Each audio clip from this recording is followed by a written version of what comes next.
नमस्कार दोस्तों, स्वागत है आपका पॉलिटिकल व्यूज़ में। इस वीडियो में हम आपको मध्य प्रदेश की राजनीति से अवगत कराने वाले हैं। क्या असम के सीएम हिमंत बिस्वा शर्मा की तरह ज्योतिरादित्य सिंधिया भी एमपी के अगले सीएम बनने जा रहे हैं? क्या सिंधिया मोदी के इतने खास बन चुके हैं कि एमपी में शिवराज के बाद अब सिंधिया का ही नाम चलता है? क्या कांग्रेस छोड़कर सिंधिया ने सही फैसला लिया है?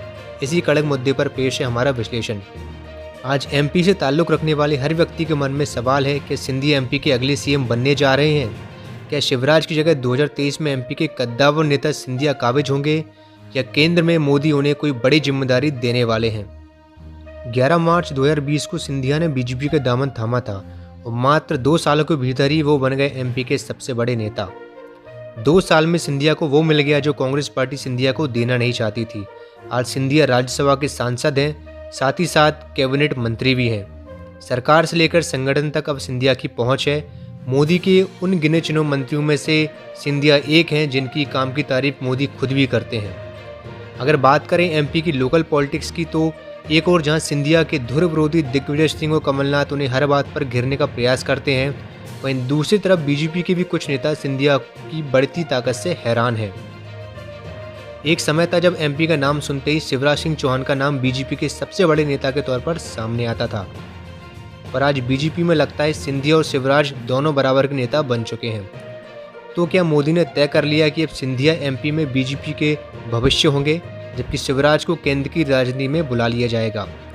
क्योंकि भले ही आज शिवराज एमपी के सीएम हो, पर सिंधिया की ताकत का अंदाजा आप इसी बात से लगा सकते हैं कि उनके 19 समर्थक विधायकों में से 11 शिवराज सरकार में मंत्री हैं।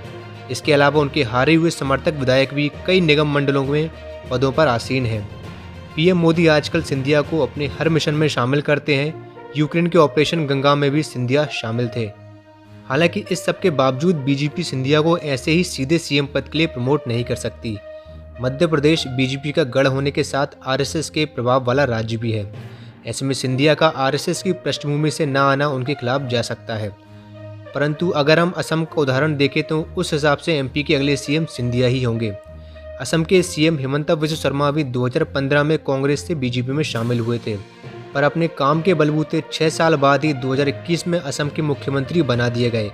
आज हिंदुत्व और विकास दोनों को साथ लेकर कैसे काम किया जा सकता है, ये हिमंता ने दिखा दिया है, और यही बात सिंधिया पर भी लागू होती है। जिन 2 मंत्रियों ने मोदी का विश्वास जीता है, उनमें सिंधिया का नाम भी शामिल है।